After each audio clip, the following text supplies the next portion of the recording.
BJP के लिए एक साल काफी मुश्किलों भरा रहा। पहली पंक्ति के नेताओं के बयान और कई नेताओं के पार्टी से बाहर होने के बाद हालात काफी बदले हुए हैं। दलगत राजनीति इस बार यूपी की कसौटी है। तमाम आशंकाओं के बीच भी नकवी अपनी पार्टी की तैयारियों पर पूरा यकीन रखते हैं। बीजेपी भले ही उत्तर प्रदेश में संन्यास के दौर से गुजर रही हो, लेकिन मुख्तार अब्बास नकवी यूपी के हालात को अपनी सियासी गणित के आंकड़ों से देखते हैं। वो मानते हैं कि जनता मौजूदा सरकार से नाराज है और इसका फायदा उन्हें ही मिलेगा। उत्तर प्रदेश में बीजेपी को आप कहां देखते हैं अभी? मैं उत्तर प्रदेश में एक बहुत एक महत्वपूर्ण परिवर्तन देख रहा हूं।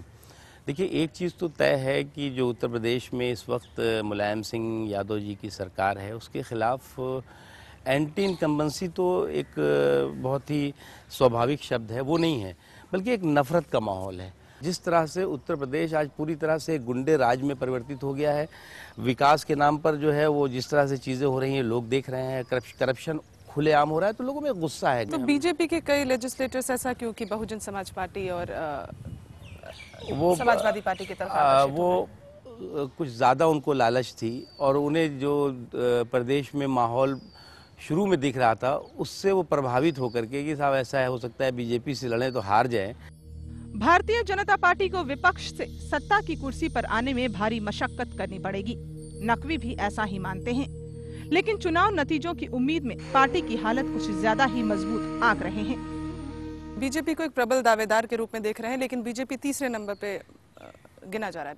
बीजेपी मैं मानता हूं कि जो उत्तर प्रदेश में चुनाव के बाद का तस्वीर उभरेगी, उस तस्वीर में भारतीय जनता पार्टी एक नंबर पर होगी।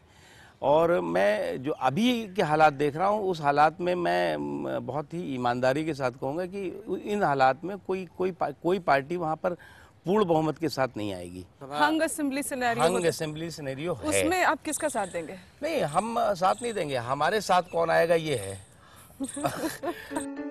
उत्तर प्रदेश चुनाव में भाजपा किस हालत में होगी, ये तो चुनाव नतीजों के बाद ही पता चल सकेगा।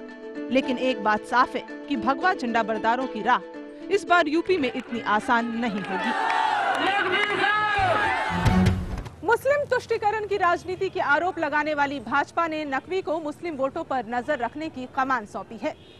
मुस्लिम वोटों को हासिल करने की नीति और रणनीति कैसी हो, इस पर नकवी का नजरिया बेहद लुभावना लगता है। मुस्लिम वोटों के ध्रुवीकरण को ध्यान में रखकर ही सभी सियासी दल अपनी अपनी रणनीति बना रहे हैं, लेकिन भाजपा मुस्लिम वोटों को लेकर क्या सोच रही है और क्या करेगी, इस पर नकवी के बयान काफी कुछ साफ कर देते हैं। आप रणनीति क्या बना रहे हैं? क्या मुस्लिम वोट आकर्षित करना एक बहुत बड़ा अभी?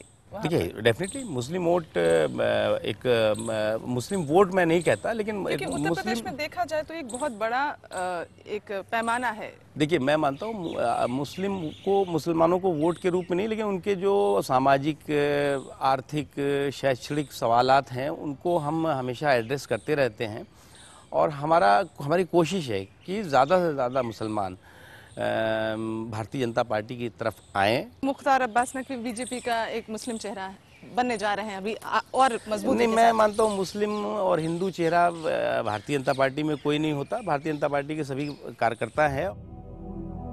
मुस्लिमों को लेकर तमाम मुद्दों पर राजनीति का आरोप लगाने वाले नकवी ने हज सब्सिडी पर जो बयानबाजी की, उस पर वो अब साफ गोई वाला नजरिया जाहिर करते हैं। इसके अलावा यूपी की सियासत में कल्याण सिंह की भूमिका और रामपुर में अपने वजूद को लेकर उनकी उम्मीदें एक साथ कई सवालों का जवाब देती नजर आती हैं। फिर आपने कांग्रेस के बारे में कहा था कि कांग्रेस मुस्लिम वोट आकर्षित करने की कोशिश करती है। हज सब्सिडी जो दिया था उस पर भी आपने ये बात उठाई थी, तो फिर मुस्लिम वोट तो कहीं ना कहीं मायने रखता है। आप इतनी बड़ी कम्युनिटी को किसी भी डेमोक्रेटिक सेटअप में इग्नोर करके राजनीतिक क्षेत्र में काम नहीं कर सकते। अनफॉर्चुनेटली हमारे जो पॉलिटिकल प्रतिद्वंदी हैं, उन राजनीतिक प्रतिद्वंदियों ने एक ऐसा माहौल हमारे खिलाफ बनाया कि भारतीय जनता पार्टी तुम्हारे खिलाफ है, Bharatiya Janata party anti Muslim है, और वो माहौल उनका डोमिनेट किया ऐसे समय में जब वोटिंग होती है या ऐसे समय में जब कोई और माहौल होता है। लेकिन वो धीरे धीरे माहौल ख़त्म हो रहा है। नहीं, ये जो मुद्दा मैंने आपसे पूछा हज सब्सिडी वाला, जब कांग्रेस पर आपने कहा कि मुसलमानों को अपीज करने की कोशिश है, फिर आपने भी हज सब्सिडी दिया? हाँ दिया ना। हज सब्सिडी एक इतना बड़ा फ्रॉड है जिस फ्रॉड का कि फायदा किसी भी रूप में मुसलमानों को नहीं हो रहा है। जितने पैसे में एक हाजी हज बिना सब्सिडी के कर सकता है उसका 2 गुना 3 गुना 4 गुना वही किराया कर दिया जाता है और वो सब्सिडी के रूप में सरकार एक डिपार्टमेंट से निकाल के दूसरे डिपार्टमेंट में डाल देती है। कल्याण सिंह को आप प्रोजेक्ट कर रहे हैं बतौर सीएम। यस, वही कल्याण सिंह जिनको एक बार बीजेपी से डिसिप्लिन को लेकर बाहर किया गया था। मैं एक बात बहुत स्पष्ट रूप से मानता हूं कि राजनीतिक क्षेत्र में कोई भी, चाहे दूसरी पार्टी का भी हो, वो दुश्मन नहीं होता, प्रतिद्वंदी हो सकता है। इसलिए कल्याण सिंह जी का जन्म भारतीय जनता पार्टी में हुआ। कल्याण सिंह जी के नेतृत्व में, कल्याण सिंह जी के काम करने से उत्तर प्रदेश में भारतीय जनता पार्टी आगे बढ़ी है, उसका मुकाम हासिल हुआ है। मतलब door is open for Uma Bharti. राजनीति में कोई चीज असंभव नहीं होती। मतलब वो आ सकती हैं, अगर अब आ सकती हैं, चली जा सकती हैं, ये विषय नहीं है। वो चली गई, कोई सोच सकता था क्या? Party lets you fight from Rampur.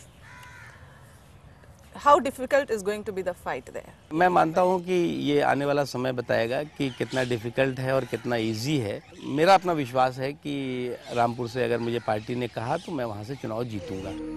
Ram का सहारा लेकर अपना चुनावी मिशन शुरू करने वाली भाजपा को रामपुर में क्या हासिल होता है, ये जिम्मेदारी मुख्तार अब्बास नकवी पर है। रामपुर की रहनुमाई कर चुके नकवी अपनी वापसी करने के लिए बेकरार भी लगते हैं, लेकिन उनकी मंजिल में कई अड़चने भी हैं। हिंदुत्व की नाव पर बैठी भाजपा में राजनाथ सिंह ड्राइविंग सीट पर हैं। ऐसे में मुख्तार अब्बास नकवी को खासी तवज्जो दी गई और उन्हें राष्ट्रीय उपाध्यक्ष की जिम्मेदारी सौंपी गई। उत्तर प्रदेश में भाजपा की जीत और सत्ता में वापसी हकीकत में कितना असर दिखा पाती है, ये तो वक्त ही बताएगा। लेकिन मुख्तार अब्बास नकवी के लिए कसौटी तैयार है। आपका नेता में आज बस इतना ही। अगले हफ्ते फिर मिलेंगे। नमस्कार।